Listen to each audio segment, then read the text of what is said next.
Oh, shut up, you stupid little thing. That needs going. That's a really good way to... How should we start? Perfect. Leave that in. It's the metronome. Sometimes it stays on and it won't come off and it's really annoying. Yeah, our fully professional setup. Podcasters. Oh. Anyway, welcome to episode whatever this is. I keep forgetting what it is. 17. Yeah, episode 17. Following on from our previous episode where we talked a lot about the state of affairs. Yeah, we did. We have got a guest who has been through her own ordeal and was actually the reason how we found her, well, Dawn found her actually, was in an interview with the BBC. Indeed, yeah. So Nicole spoke to the BBC about her struggles, and there's no point me telling you all about it because... We'll let her do that. We'll let her do that, because she's got a few things to say. Yeah. It's actually our longest interview to date. Yeah. Because literally we just started talking and didn't stop talking and didn't even get round to half of the questions because we just... It was a real meeting of minds, to be fair. Yeah, it really was. But the thing is, the questions that we usually ask were all kind of answered throughout the interview anyway. So it's just really good. We had a great chat and we're excited to share this with you. Yeah, she's an absolute ledge. You will love her. We love her. Take it away, Nicole. Let's go. ADHD as females, ADHD AF, ADHD as females, the podcast. Hi, I'm Dawn. Hi, I'm Laura, and we are ADHD AF. Seriously. We are two neurodivergent neighbours who moved to the same street at the same time, at the same age, with the same undiagnosed disability. What are the chances? Since discovering the enormous impact ADHD has had on our lives and the horrifying numbers of missing undiagnosed females, it has become our mission to make some serious noise. We want to use our voices to raise awareness, break the stigma, and share our experiences in the hope that they help others. So join us for a chat, or as it's called up here in Aberdeen, a blether. Trigger warning, we will be covering some really sensitive topics, so please do have a read of the description of each episode before listening. It's important to note that we are not medical professionals, we're not therapists or coaches, we're not qualified to offer advice or support. What we will do is share our experiences alongside resources and information from professionals. We will talk over each other and we will go off topic and forget the point mid-sentence. We are both assigned female at birth, which means that we can only speak from the experience of life as AFAB people. However, ADHD AF is an inclusive space. Whatever your gender, you are very welcome here. Yes, you are. ADHD as females, ADHD AF. Welcome to the podcast, Nicole. Would you please tell our listeners your full name, age, and your occupation, a bit about your occupation yourself, whatever you'd like to share? Yep. My name is Nicole Nadler. I'm American. I'm sure it's obvious right away, but sometimes people say Canadian because they think they're being polite. They'll tell me that.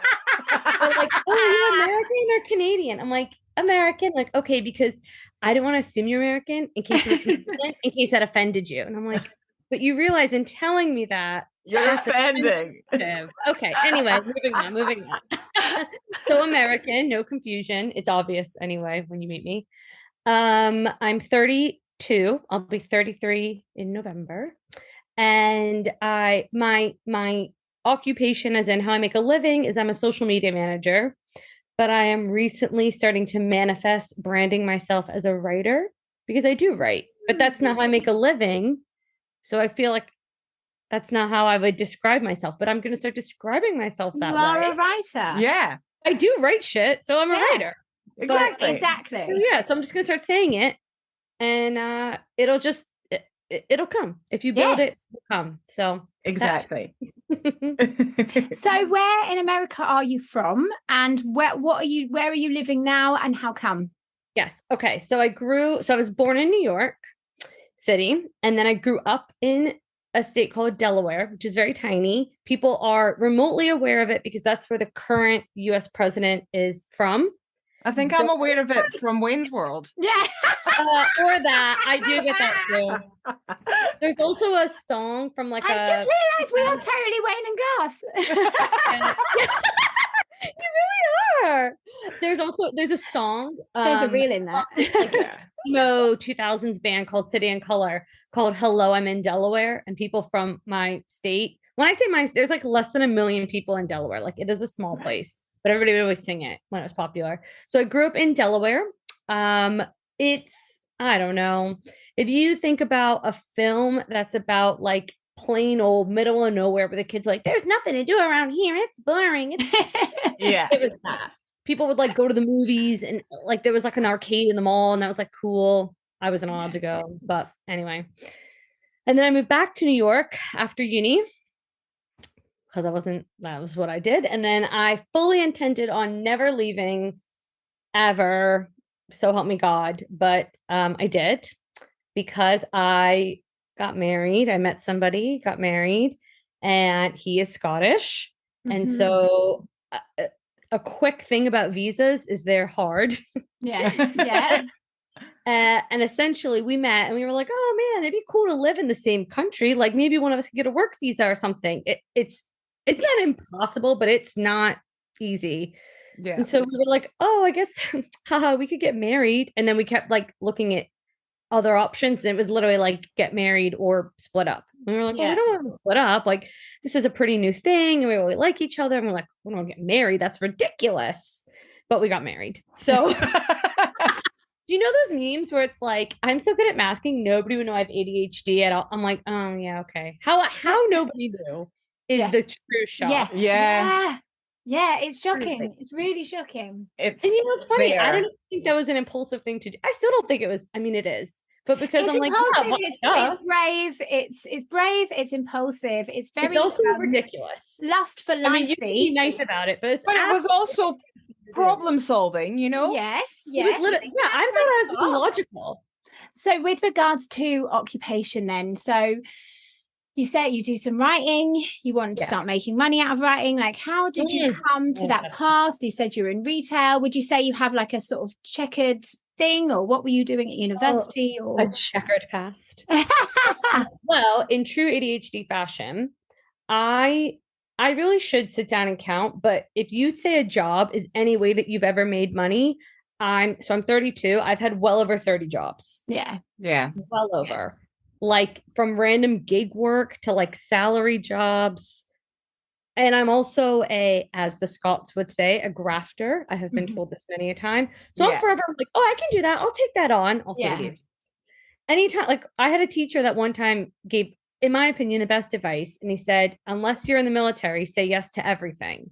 And I took that shit to heart. I was like, okay, that sounds great to me. And so so if someone's like, hey, do you want to do this? And I'm like, no, I can't, but I want to. So I will. So I've just done so many random things. So in university, I studied English.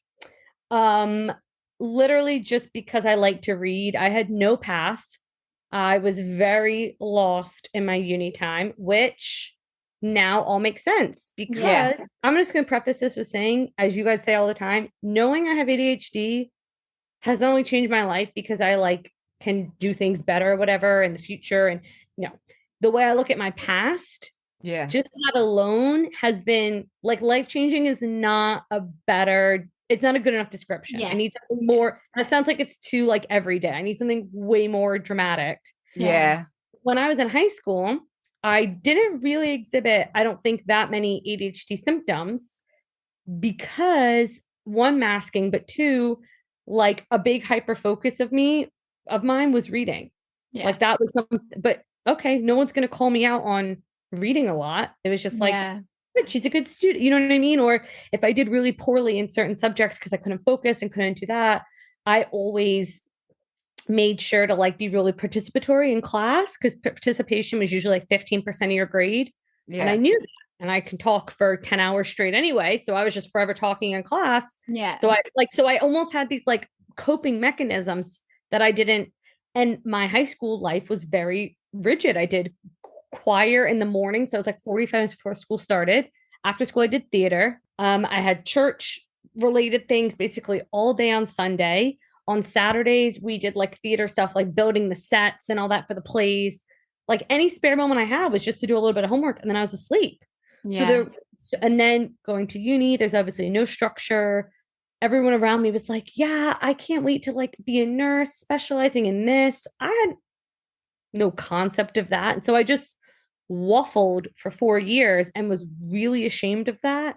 Yeah. Really depressed. I was the first person in any family to go to uni, and everybody was so proud, and I was so embarrassed that I wasn't even doing anything with it. And it was just a really, truly depressive time. Yeah. Because I just did nothing. I feel like I did nothing. I'm sure if people know me in uni listen to this, they're like, that's not true. But that's how it felt. Yes. It felt like I wasted 4 years. And I still feel that way. Yeah. Because I didn't have any focus. I didn't have any plan. I still have no ability to plan more than 2 weeks advance in my life. And I could barely do that 10 years ago. Yeah, it's funny, isn't it? Because it's like you were saying, with all of the stuff that you had going on at school, it's obviously that you responded well to structure. I love it. So it's then that self-agency to get things done, to do stuff. That's why I'm so busy now. Yeah. I know that. So as an adult, so that's like teenager. My 20s, I don't want to say they were a wash. That's self-deprecating to an extreme. But they were like, when I describe my 20s, I describe it as the world spinning and me standing still. Yeah. Because I just, to me, my own perception of me was me just standing there being like stuck. I didn't know what to do. I was very afraid of things. I was afraid of rejection. Shocking now that I understand that better. Mm-hmm. Yeah. And in my 30s, I have a little bit of age. I understand things more. And I look back on my experiences. Say I'm like 27, thinking about something from 23. And I'm like, but I did that like that. So I could never do this. Now I can look back and be like, that was because I have ADHD and nobody knew, including me. Mm-hmm. So I'm not going to use that experience anymore to think about why I can't do something, because that doesn't count. Oh, that's a good way to look at it, isn't it? Definitely. That's doesn't a good count. one, Nicole. It's not the same, because it doesn't count, because I was a different person, because I didn't know. And I used to always joke. I used to be like, I don't know, why am I like this? Like, LOL. Like, I was like my tagline. And so now I'm like, I know why I'm like this. So, so when did you come to suspect you had ADHD? I truly just thought I was inept at humanity. Yeah. I mean, I'm a self-deprecating gal anyway, but I was like, I am just not, like, one of these things is not like the other. And it is me. I am just not. Yeah, you're like, I mean, you guys do know when you're sitting around, you're like listening, looking, and you're like, I'm not like you.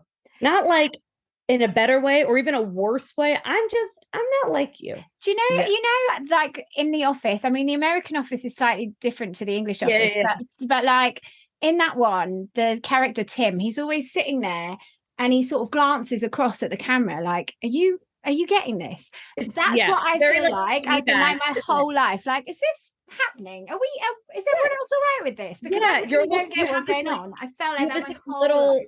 It's like a little out of body experience. Yeah. Literally, I think it's like maybe a disassociative thing, perhaps, but sometimes I would just sit there in the canteen or just somewhere and people are talking and doing whatever they're doing. And I'm just like, I am not like you people. I don't think I'm better than you. It's not like a superiority thing. It's just like, I'm not like this. Or the things that they talk about. Anyway, so I had no concept. Now, my little brother has ADHD, but my little brother, he's 5 years younger than me, so he's an adult now. But he was like, whatever you say a boy does, like all the classic stuff, to a T. We look at the girl stuff, me, to a T. Like 2 peas in a pod, but the boy version and the girl version. So when I was in lockdown, I was 30. I was, as we all do, doing fuck all, reading on my phone some article, and I came across an article that was like, I was late diagnosed ADHD, and here's what they don't tell you, or one of those clickbaity titles. Yeah. And I'm just, for no reason other than it's lockdown, like, okay, whatever, I don't care. I'll read anything. And I'm like reading this, like, is this a joke? You know, like penny drops. Is this a wind up? Did somebody send me this? No, do you know that it's like from the show Euphoria? It's like a TikTok meme now, but it's like, is this fucking play about us? Like that is literally like I'm reading this, like screenshotting it, like paragraph by paragraph by paragraph. I'm like, this is unfunny. This is not even like I'm laughing now, but I was like horrified. I'm like, who, what? Yeah. All right.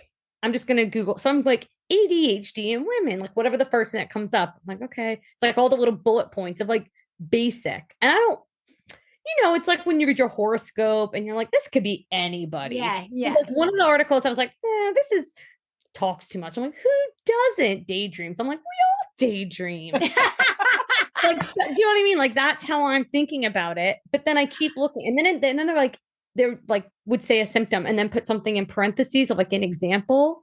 And I'm like, this is a sick joke.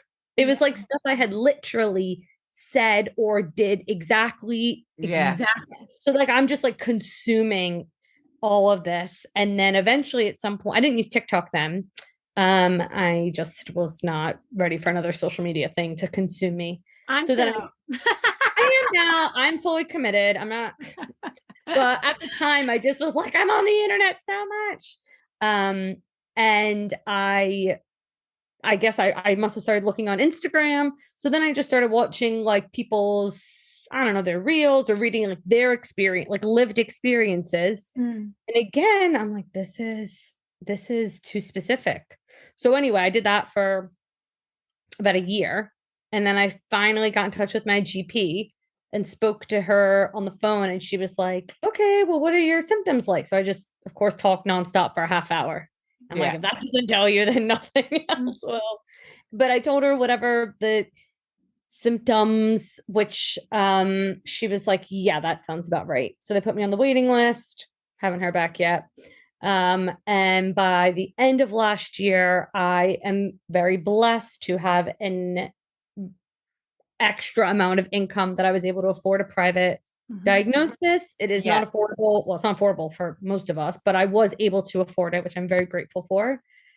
And I spoke to the doctor, and he was like, as soon as I finally let the man speak, he was like, yeah, you, yeah. Yeah. Here's your paperwork. You have ADHD. At that point, it was just I knew I only needed them to tell me so I could like legally, say I had ADHD, but I didn't, I wasn't like, oh my gosh, you think so too? Like, I was like, I know, thank you so much for confirming. Yeah. Like nobody could have ever, he could have said no. And I've been like, okay, well, you're wrong. Yeah. I need another doctor. Like nobody could have ever convinced me anything else. That was only the beginning of this year. That was like the beginning of this year. So I have officially just this year, 2022, but that was maybe when I first read the article, that was maybe like May 2020. Okay. Which was when and from that first Huffington Post article, I was like, okay, I have this, but I was unsure. So I like needed to reaffirm it to me. But basically from that day, I was like, cool. I have ADHD now. I think obviously we should address the issue. Like Dawn, it was Dawn that saw the article that you were in that showed it to me. So there's a bit more to this story, isn't there? Because this is how we found you, is that you've been in the press because of what happened next. Yes. So, well, then I started looking around, like, who else is like this? Who is like me? And I started following some Instagram accounts and stuff like that. But I also looked on Facebook and I found a couple groups. And there's one called, like, I think it's literally called ADHD in Scotland. Yeah. Somebody was like, hey, there's people from the BBC. They want to write an article. Is anybody happy to give a quote? And I'm like, yeah, that's fine. So I give my info and I get a call and I speak to this woman and she's like, okay, great. This is really good. Thanks so much. We'll be in contact with anything else. And the next day she's like, hey, so we want to come to your house and film. Can we do that? I'm like, film who? Film me? She's like, yeah. I'm like, okay. Just clean my whole house, wash my hair. When can you be here? I had like 3 days. Fine. So they came and, it was a really lovely article. I was very nervous. I wasn't nervous. I was nervous. I wasn't nervous to be on telly. I was nervous to misrepresent because that was like a public platform. And I was also nervous, and I still feel this way. I'm nervous that people will take my experience and my symptoms as canon. Yeah. Like, oh. So if someone else sees that and they're like, oh, but I don't talk too much, so maybe I don't have ADHD. But there's other ADHD things that I don't ever deal with, like, so that was my thing. So because of the cost of living crisis, they took that angle and that's what they focused on. That's actually like the smallest thing that we talked about. Yeah. So it was a little upsetting because we talked about so much that was so important. We talked about the reason that women are diagnosed less than men. We talked about the accessibility to get diagnosis. We talked about the inaccessibility for follow-up treatment. We talked about just what ADHD is in general, everyday struggles, so many things. And I briefly mentioned that I don't take my medication every day because it's expensive. And they were like, oh, okay. So that was the story that ran, which is fine. It's fine. So it was the most random thing of my whole existence ever. But yes, I was in the BBC to say that essentially saying that ADHD medication is way too expensive, which it is, because I wasn't able to be given shared care by my GP, which is that was the thing that which I still have not. I should call my GP and harass them, but it feels like way too much mental energy to know that they're just going to fob me off. Exactly that. And do you know what? It's really funny because when we saw the article, I'd only just sort of started medication myself, and I was diagnosed privately, and it got sent to the GP, and there was a whole hoo-ha because they prescribed the pills. The pharmacy called me up to say, go get them. And then they said, actually, no, you can't. They've taken them away. And so it was because, I mean, there are tests that are supposed to be done. So I understand that, weight, heart, I get all of that. Yeah. But what happened was I got phoned up by a different doctor who said, as a team, we don't feel comfortable prescribing you this because we've never prescribed it to anybody before. And it's that's their fault, not yours. It's a controlled drug, etc. And I was really, really, really upset because I just thought, I've got it. And then I was devastated. And they said, like, we'll come back to you. It took about another month. But when I eventually got there, I was like, oh, so relieved. But what an ordeal that was. And then came your article. And I was like, oh, well, that bullshit. I was actually lucky because they could have just turned around and said, oh, no, sorry, love, we're not doing it. Yeah, I could leave my house and sprint to my GP's office, and every day I just want to storm in and be like, look, you. But honestly, they don't care. Maybe I'll send them this podcast because they don't care. Yeah. And the thing with the BBC, they were like, we've been in touch with blah, blah, blah, and they're reviewing her case. And they'll be, no, they were not. They do not review my case. They don't care about me. And if they do care about me, they're doing a real piss poor job of showing it. Yeah. I actually have no faith in my GP. I have a lot of other things that I want to go to the GP for, physical, mental. I will stay sick. I don't want to go there. I don't feel comfortable. I don't think they care. I don't think they're going to listen to me.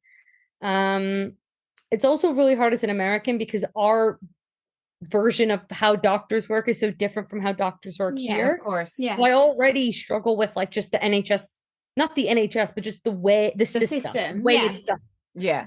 Like mentally, like I'm like, but that's not what I'm used to, and I'm not going to change. And anyway, so yeah, I will stay sick. I mean, luckily nothing bad's ever happened since then, but they just fobbed me off. And I'll tell you what, if you were already really self-conscious or really not self-believing, I mean, it makes you think that you're maybe stupid for seeking help, or you feel really like, oh, I guess I was wrong, or like your medical professional doesn't believe you, or maybe they just don't have the time to believe me. And I get that. What was the actual response? What did they say? What's the reason? They literally said nothing. So sorry. They said they don't accept shared care because, and I quote, because I was committed to memory, because I was not diagnosed by an NHS professional, they cannot give me NHS treatment. Well, that's but if I was diagnosed by an NHS correct. Because if I was diagnosed by an NHS professional, I would not be seeking shared care. Like, I am not more clever than the average human being. That should make sense to everybody. Yeah. I'm not like, super smart figuring stuff out that other people can't figure out. Yeah. So then when I called them out on that again, because they were like, sorry, basically. And this was like April time. And I was just really upset. So I finally called back again and I spoke to another doctor and she was like, oh, okay, well, we're just going to forward your papers on to, it's called Inchkeith House. And they're the ones who are responsible. And I didn't say this at the time because I was just, I was processing it, but I'm like, why don't you just do that in the first place? Send my papers. What papers? Because you know what else? When I spoke to them about getting an NHS diagnosis, I never got a letter from the NHS saying like, you're on our list now, blah, blah, blah. And I phoned up my GP and said, hey, I've never heard. And they were like, well, we definitely sent it. Yeah. So you are completely at the mercy of these people. And what they do not understand, ADHD is not a mental health condition. It really bugs me when people say that. Usually you do also have some sort of comorbidity, but ADHD is a neurological disorder. It's not a mental health condition. However, it still has to do with your brain and the way you think and the way you process, which usually has to do with your feelings as well. So it is very closely related. I do not have the capacity to harass people for my own well-being. Yeah. I barely harass myself for my own well-being. You know, like I know I have to drink water. It's right there. It'll sit there all day and I'll sit here thirsty. I can barely do that. I call the GP every day begging them to take me seriously. And there's a lot of that because it's advocating for yourself and what you feel you believe and all these people in power and all the rest of it. The whole thing is just and we already know that it's so stigmatized. We already know that there are medical professionals out there being like, that's just a kid's disease and all that, like just so wrong. Yeah. So I don't know what I'm up against. Did my GP, I mean, when I spoke to the person on the phone in 2021, they were very sympathetic. They were very encouraging. I don't know. Was she just sitting there being like, and I heard what I wanted to hear. But inside she was like, oh my God, like this.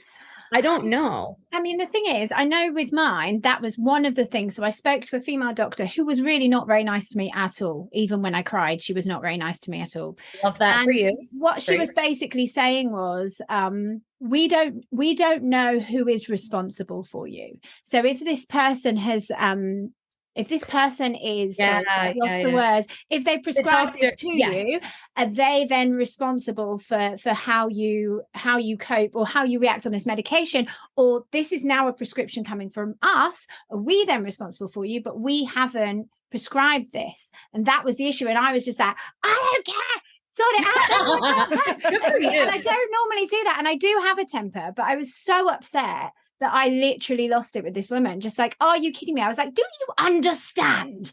Like, what are you doing? Yeah. I mean, I have been doing so much introspection. It's like my number one hobby these days.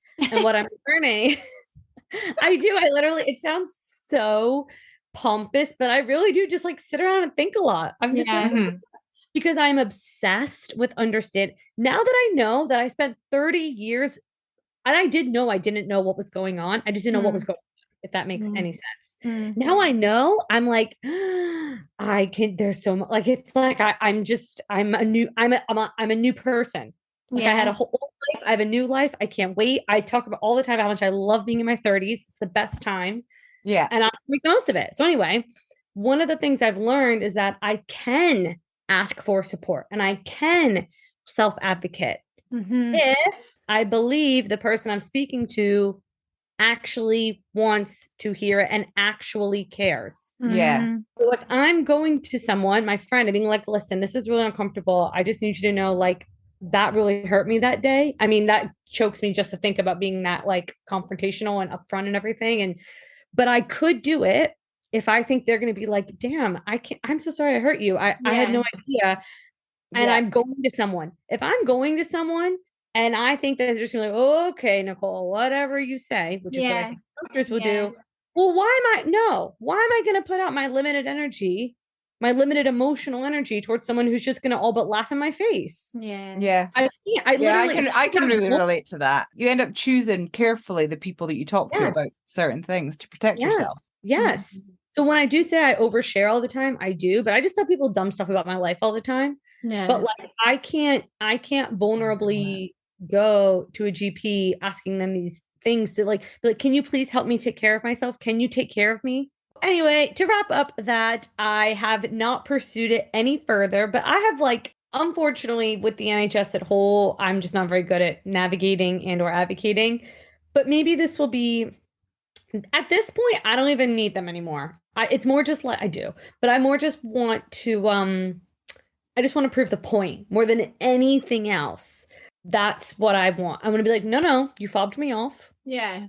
Didn't listen to me. Have you like put in an official complaint? No, I've literally done nothing because I don't do that. You should do that. You're totally right.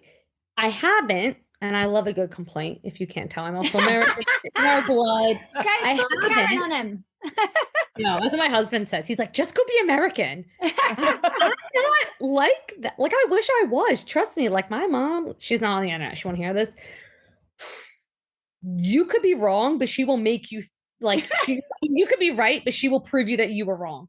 Like, it's embarrassing. I'm like, I wish I could, but I'm not like that. Probably because she's like that. Yeah. But it's because I don't think they care. Yeah. I don't think they're going to look at my complaint and be like, oh gosh, maybe we should reevaluate the way we do things. I think they're going to be like, filed. I could be wrong, but that's how I feel about it. The thing is, I think if you make an official complaint, then there are structural things that have to happen true. legally. And the point is, love a system here for things. Maybe the way to reframe it is like, I'm going to make you care. I know, you're totally right. Okay. I feel renewed. Can I just ask? I could be like, I was on the BBC about this. I could have named you. Like, go for it. I'm going to go to that, like, it's called Inchkeith House. Like, it's literally like, oh, representation saying they're reviewing Nicole's case and we'll be in contact. No, you weren't. Yeah. I feel it all comes down to money and funding at the end of the day. And it's not that they don't care, I don't think. I know. No, you're totally right. They're unable to give the care that they need to. I think that there's another level of stigma on top of that, though, hey? Yeah, of course, definitely. I think it's both. I don't think they're sitting there being like, haha, F you, we don't care about you personally. I don't. But it's like a lack of knowledge and understanding. And then you pair that with what has happened, which is this surgence of, awareness that now it can be viewed in a negative light, which is that it's a trend and everyone's a bit like that and we're all hopping on a bandwagon. So now you've got it both angles. It's ignorance and overwhelm and lack of funding. And well, the thing with the BBC article that I was also a little afraid of, I do care what people think about me, but I care about what people I know think about me more than strangers. Yeah. So like, I could be embarrassing, or I could have people in public that I don't know have an opinion of me, and I'm like, I don't care. If you know me, then but some people are the opposite, anyway. But I was like, am I going to get trolled? Am I going to get like online bullied? I've never been in that. And I did a little bit, but nothing nobody said anything that I was like, actually, I did screenshot them all. And I made it. I don't care, but I screenshot them all. I did. Well, because I wanted other people to see what people say. Of course. So some of them were like, one guy wrote, what a slappable face. And I was like, I thought it was funny. I was like, that's so dumb. I'm laughing. And I responded. I was like, cheers. And he was like, I'm like, you're an idiot. Anyway, but a lot of it.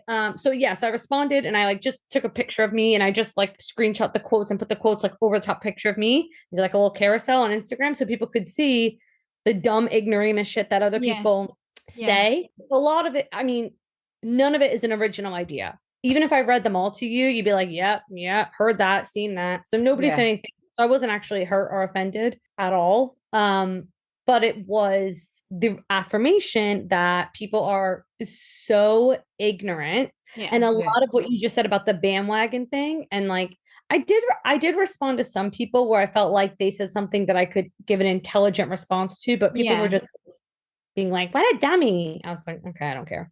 But there is a bandwagon, and I know people can't see this, but I'm air quoting that because women like me, for the very first time, are stumbling upon a mirror, like a through the looking glass moment. Because it's not even a mirror. Mirror is a reflection. But like, I'm like right through that looking glass. Like I am in it.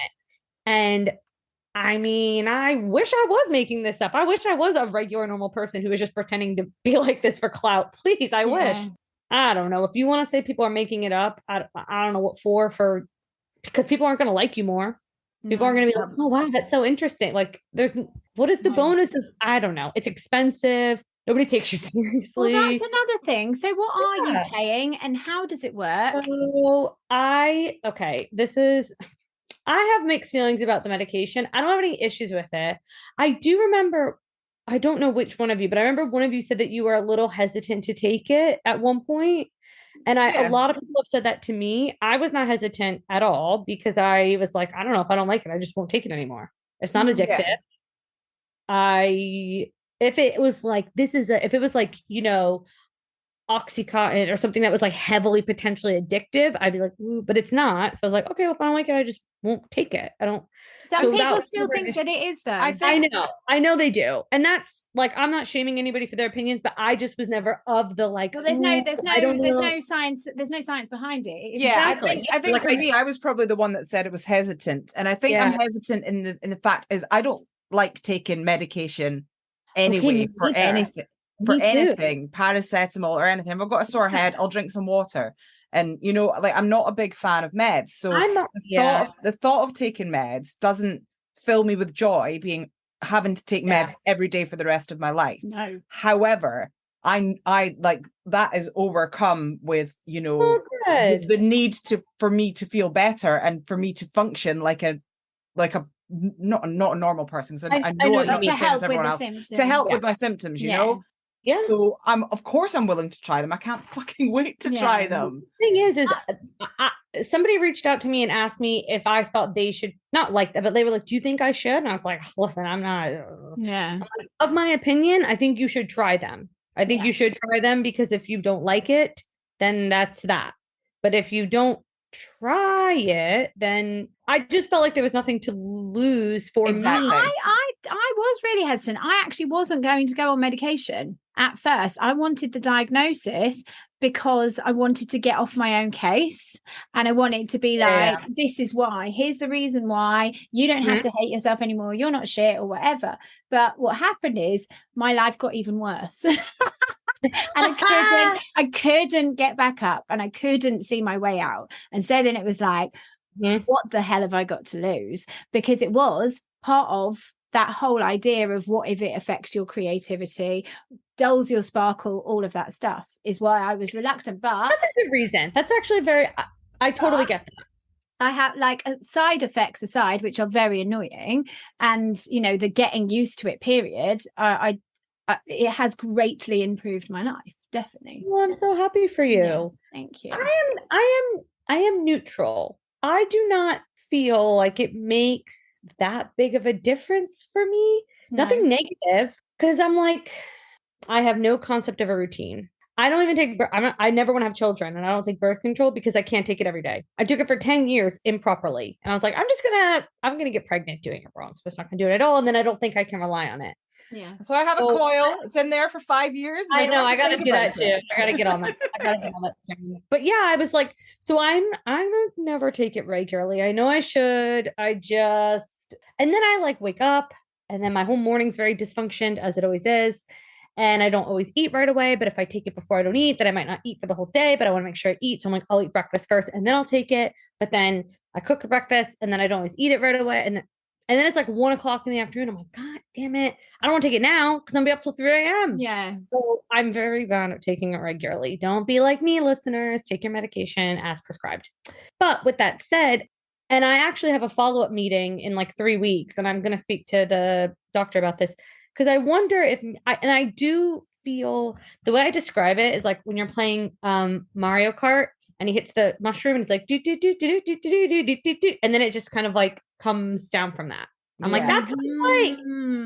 But I'm not saying it doesn't make any difference, but there are some days that I will take this medication and I will feel that like do do do do do do do, and I'm like, yes, all the emails I haven't sent for 6 months, I'm on it. And then there'll be other days I'll take it and I'm like, wait, did I take it? Because I don't feel any different. Or I will take it and I will find myself being very, very focused, but on the wrong thing. Yeah. I will be rearranging my shoe cover, but I have an assignment for work. Why? That's not good. Yeah. I'm like uber focused, but it's not on the right thing. Yeah, so I think the hormones play a part as well. So that's something to think about. That's true. That is true. I mean, for me, so I am going to speak to the doctor about it. I'm like, maybe it's not the right amount, or maybe there's a different thing. Cause there's like, I did my trial period. I didn't have any negative side effects, which is great. So he was like, okay, this is for you. And I was like, okay. But I have my follow up in, like I said, in late August. So I'm going to bring this up and see what he says. Cost wise, it really varies. It varies, but I've had it as low as like, so to get the prescription written, it's £33 from the doctor. And then I go fill it up at my local Boots. I have found the price varies a little bit from pharmacy to pharmacy, but like nothing to go out of my way for, because it varies no matter what every month. So it's not like it's always cheaper here. So I have paid anywhere from 50 something pounds for it to 110 pounds for it. Wow. And it makes no sense. It's so random. And how long does that last? It's a month. That's a month's supply. Yeah. I always take it every day because I forget. So it lasts me a little bit longer. But in theory, a month. Yeah, I know it's totally random. And I asked the pharmacist, I'm like, oh, it's really cheap this month. He was like, yeah, it's just the price. And I'm like, okay, I don't understand. Most part, it hovers around like the 90 quid mark. I would say that's around average. Okay. Which then I am very, very blessed that I can afford that. Like I'm not choosing that over food, but people do have to make that choice. And that was a point. I don't remember if that got aired in the BBC thing, but that was the reason I brought it up, is because I was like, because I just booked a holiday and I was like a little tight on pennies. And because I don't take it every day anyway, because I forget, I was like, all right, it's not gonna be the end of the world if I don't take it every day, and I'll stretch a little bit longer. And so the reason I brought that up was to say there are so many people living on the breadline who are having to choose between medication and food, or like another basic cost of living. Like I will die about this thing, and I'm very blessed that I'm not, but that's a common thing. And I don't think they aired that part. I think they just stuck with my thing, which is like, it was like click. I understand why they did that, but I was annoyed because I was like, I feel like there's a greater message that could have been said, but that is truly that's horrendous. That is so awful that there are people who are like, I can't function without this, but I have to because otherwise I can't eat. It's the whole thing that we say, this invisible disability thing. You wouldn't have somebody who didn't have the ability to walk, say, and be like, oh yeah, sorry, darling, you can't walk. But I tell you what, you're on a list. 6 years, yeah? In 6 years, we'll help you walk, but you still have to fight for it. And we're going to make you feel like a criminal, and we're all going to laugh at you. Have that. Right. You know what I mean? And the other thing about that list is it's not like 6 weeks. If they were like 6 weeks, you're like, oh, I don't expect to call up on Monday and be seen by Tuesday. Like anywhere for anything. Never. Yeah. Right? Like you can't even get a nail appointment that quick sometimes. But it's literally years. And honestly, like, trigger warning for suicide. If you are suicidal, that is not what you need to hear. Exactly. It's what we said before. It's like, you better bloody hope they're still alive in 3 literally. Like I know that had 6 years. It sounds like we're being hyperbolic, but it is literally like, if you are, because ADHD has such close comorbidities with depression, with anxiety, you may also be autistic. A lot of people have OCD. You just have a lot of stuff going on in your brain. And then you're like, okay, I'm going to seek help, which is, I did not feel as dramatic as that, but I was like, I was so bloody proud of myself for seeking help. Like I was giving myself every pat on the back. I was so impressed with myself. And they were like, okay, well, it's a couple of years, blah, blah, blah. And I'm like, I'm sorry, do you not understand what I've gone through here? Yeah. Do you understand my emotional journey? Miss GP, who is very busy and has 27 other people to see today. I've gone through a journey. I can't wait 6 more years, which is why I pursued the private diagnosis, because I was like, I'm getting older and I'm not wasting any more time. No. I wasted so much time standing still while the world kept spinning. I want to spin at the same rate as the earth does. That's the thing, isn't it? It is exactly that. It's like, oh my God, finally the answer. You would think it would be like, oh my gosh, we're so sorry you went through that. Here, have some treatment and live your life. It's not your fault you got a brain disorder. Right. And it's funny you say the word treatment, because again, this is something we talked about that didn't get aired in the BBC thing, was that we talked about like treatment and medication. And I was like, listen, I am not sniffing medication. It is vital for some people. It's literally a life or death thing. They need this For me, what would benefit me more is therapeutical treatment, which I have not pursued because every time I decide to look down the rabbit hole, it is very overwhelming and I just shut my computer. Yeah. Not even, I mean, it's also expensive. I would find a way to make that work. I understand there's ADHD coaches for coping mechanisms and things like that. But if you have lived your whole life undiagnosed with ADHD, you are living with probably lifelong psychological impacts that impact the way that you look at the world, the way that you look at yourself, all relationships, all jobs, your hopes, your dreams, your fears. And that, so like I continue to look up therapists who specialize or have a deep understanding of women with ADHD. And I see a lot for children and I see a lot for adolescents. And I've yet to see anybody, I mean, I'm sure they exist, but because that is what I want. So if you know of any, can you get in touch, please? I really will. Okay. Yeah, I really, really will, because I'm like, I would pay you stupid money. If I really was like 300 pounds an hour, I'd be like, I'll figure it out. I don't need to eat this month. Like I would use that for food. I would. I don't really care what it costs at this point, because I know how much work I've done up until this point, but I know that there's so much more I could do. And honestly, like, you do not know me before this, but I am a whole new woman. Like, it is, sometimes I just am like, I do things and I say things and I think things. Like, if I did anything, even a little bit wrong or a little bit negative, I would look in the mirror and just be like, you insert every expletive you could ever think of, just only self-loathing, only self-hate. Every negative thing. Like, I used to be like, you could never be more mean to me than I'm mean to me. Like, you can't hate me more than I can hate me. And those are like my funny taglines. Like, that's not even funny. Like, that's just sad. I don't really do that anymore. And it wasn't like I'm gonna be better to myself. I just don't have a need to talk to myself like that. And I just realized it one day. Thank you. I just realized one day, I was like, I have not looked in the mirror and told myself that I was the dumbest fucking person on the face of the earth in months. Wow. I wonder why I am not depressed constantly, never endingly anymore. Wow, what a difference. And it's incredible, isn't it? It's incredible. It's because when I do something dumb, I'm not like, oh my God, why am I like this? Why am I like this? What's wrong with me? Why can't I be like you? Why am I so stupid? I'm like, oh, I have ADHD. I'm not happy that I did the dumb thing, but I'm like, well, what can I do? That's that level of self-understanding, though.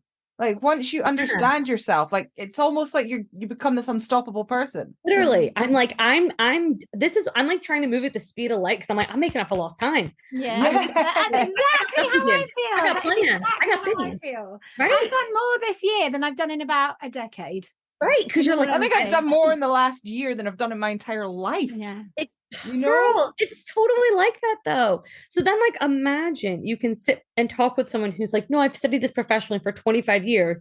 Because look at how far we've come on our own from talking with people and like Googling stuff and whatever. And then you get to talk to somebody who's like, no, I really actually know this. And the reason I think this is because of that. And so here's what you want to do instead.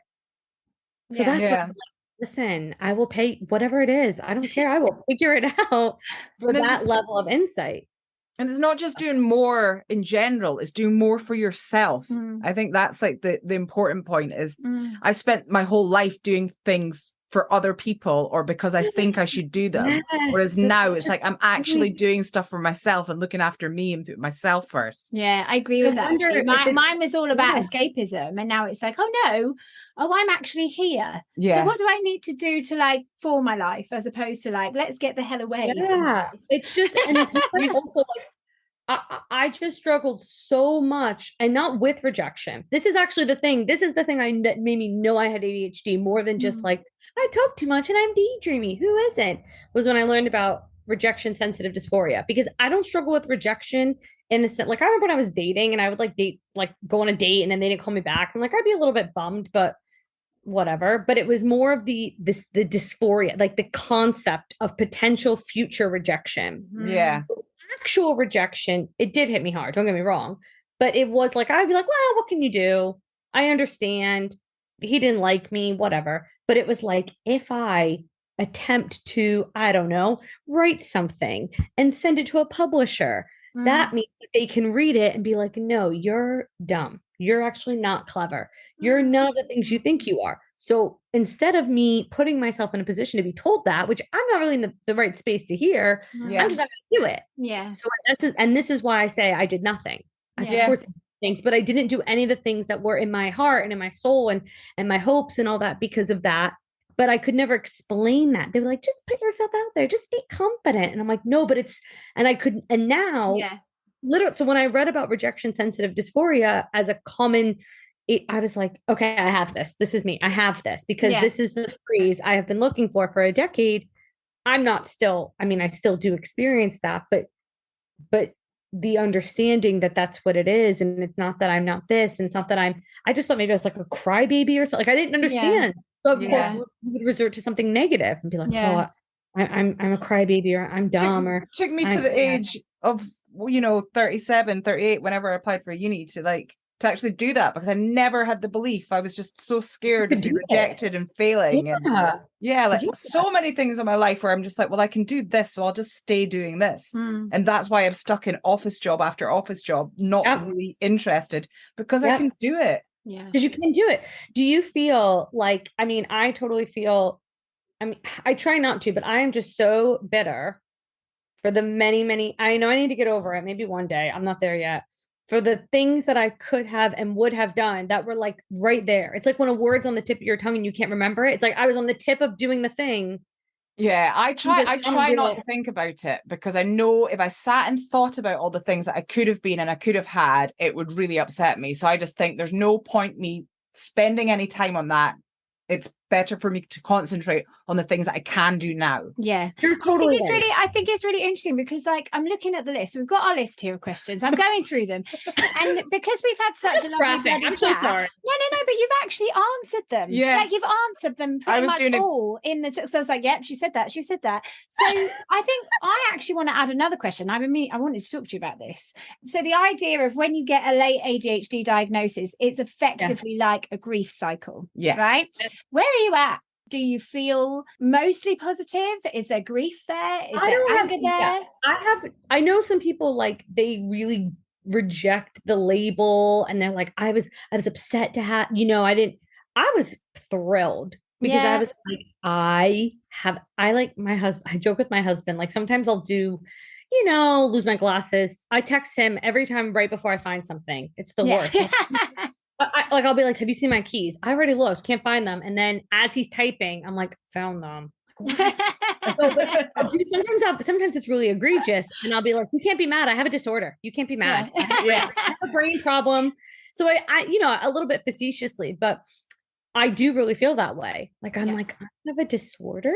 I'm not just a bit Same. This is incredible. This is the best thing that's ever happened to me. Do I wish I was just normal brained? Yes. Yeah. The whole I know you guys talked about this. The ADHD is my superpower. No, that's not for me. There is no superpower in this. It is not incredible. None of it's interesting. None of it's good. No. If I could take it all away, yeah, I would 100%. Yeah, me too. And I think that as well, when you hear people talk and they're talking about, say, the positives and they're like, oh, but I'm so creative and I'm so fun. I'm so enthusiastic. I'm like, don't fucking give that to a disorder. I hate that. That's you. Yeah. You're incredible and you're creative and you're enthusiastic. The disorder is the one that's fucking with you. Yeah. But actually, that stuff that you have is you. That's you. Yeah, I would not be any less interesting to talk to if I had a regularly functioning brain. So people are like, I would never change this for the world. I am who I am. But yeah, I would totally change. No, why not? I don't need to be different. Anyway. So I'm thrilled. It is literally having ADHD is probably the worst thing that's ever happened to me. Getting diagnosed with ADHD, best thing. That's a good one. However, I am in deep grief for the many, actually, sometimes it literally makes me cry if I think about it too much. Mm-hmm. For the many years of especially in my early 20s. And I'm so sad for that girl. I look at pictures of myself even from a couple of years ago and I'm just like, oh, my heart breaks for you, love. And you know what? Not all of it is like ADHD symptom related, but what it is the repercussions of growing up undiagnosed. So because usually people with ADHD, I don't want to say this in a bad way.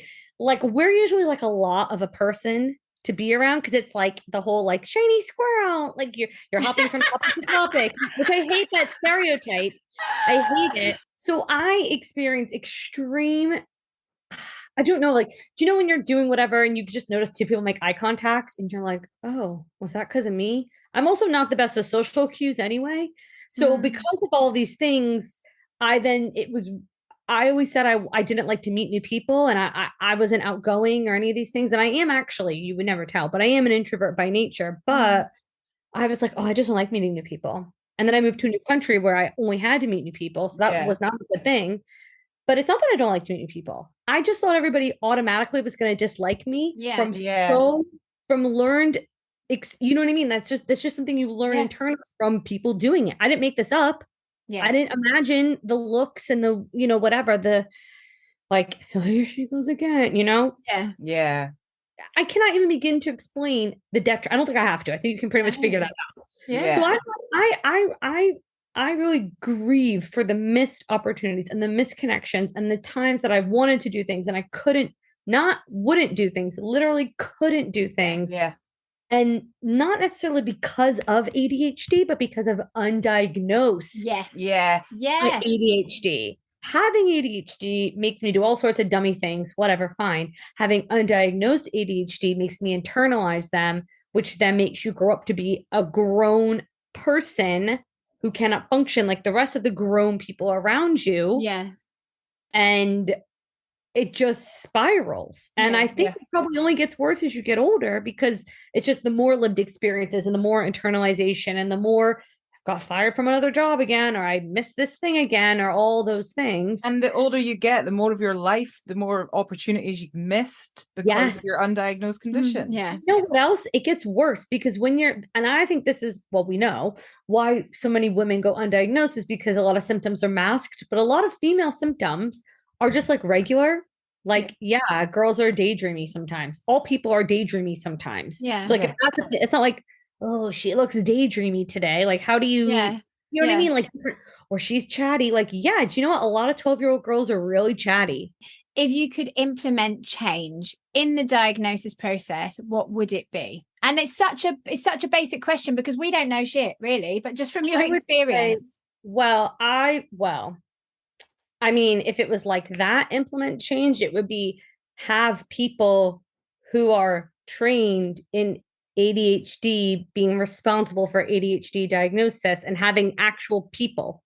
But that's so layered. They have to find these people, I have to train them. Yeah. But like, I don't know if the front line should be your GP, because if your GP doesn't even believe in ADHD, I know everything has to go through your GP, but if your GP doesn't even believe that ADHD is a real thing or they have a stigma or whatever.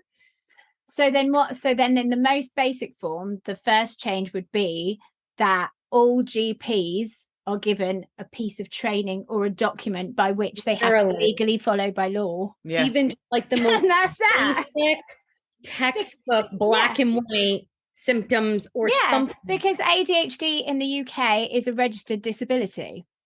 Yes, so it is. It would only make sense that's legally by law that all GPs have the same understanding of that disability. And I really crazy. Well, and with that, there was also a neurodiversity / invisible illness like annual webinar. Like, you have to do these compliance things for your work. Yeah. Like just hey, FYI, this is what it is. So if you see somebody like this, just have a little thing in the back of your mind, because having your GP be the front line who, I don't know, might be 75 years old and think it's a little kid's problem. Yeah. It's not something that's open to opinion, actually. Yeah. Right. So you don't grow out of it. It's not just for boys. It's not just for kids. Yeah. In the simplest way. Yeah. Yeah. There's more awareness. There's more people realizing that this is them. So more needs to be done to help these people. Yeah, exactly. Yeah. So do you want to tell us the most ADHD thing you've done this week? God, where do I start? I will. Well, it is only Monday, so I'll use last week as an excuse or as a story. There's so many things. This is all I do. What I will say is that I booked myself a bunch of Fringe shows and then realized that I completely got the dates and times wrong. I really mess up in the UK because of America. It's like day/month, month/day. Yes, of course. Because I didn't double check. Because it's going to be, because it's immediate. It's how you read it. I book it. I see it. It is like, it was fine. But like August is a bad month for me. 8/7, that's July 8th, August. I don't know. Yeah. At least it's like December, it's 12. It's a little bit easier when it's a double. Anyway. So yeah, there was a lot of date and time. I did rectify it. There was no major issues, but upon the realization that I got dates wrong, times wrong, things, I have to be in 2 places at once because I never double checked because I was like, booked it. I'm sure that's fine. Until the morning of, and I'm like, that's wrong. And like, yeah. So that's really just a day of life, I suppose. No, there was no harm done. It all got fixed, but just that cold sweat of like, I have messed up. Yeah. We know it only too well. Knowing I have ADHD, I was like, okay, oh well, what can you do? I have a disorder. Good. Well, it's been so lovely speaking to you. Thank you so much. I feel like we could just do this all night. Just open another one, keep talking. Thank you so much. Bye. Lovely to meet Take you care. properly. Bye. Bye. Nicole, what a ledge. Absolute ledge. I love that chat. We literally, because we do it in 40 minutes in a Zoom, and we had to do 2 full Zooms, and then we had to cut it off at the end because Yes, so I don't actually know how long this episode is going to be. Long. By the time we've edited it. So let's shut up. So if you've taken anything away from this gargantuan episode full of chat, we would love you forever if you could make us a donation at our Buy Me a Coffee page. Buy Me a Coffee /ADHD as females. Yes. Actually, that's wrong. buymeacoffee.com /ADHD as females. That's correct. That's the badger. And please do let us know how you're getting on, and hit those stars, like, share, all of that stuff so that we can get the message out there, because things are not right. Yeah. And we need to unite. And that rhymed. Let's go. Bye. ADHD as females, ADHD AF, ADHD as females.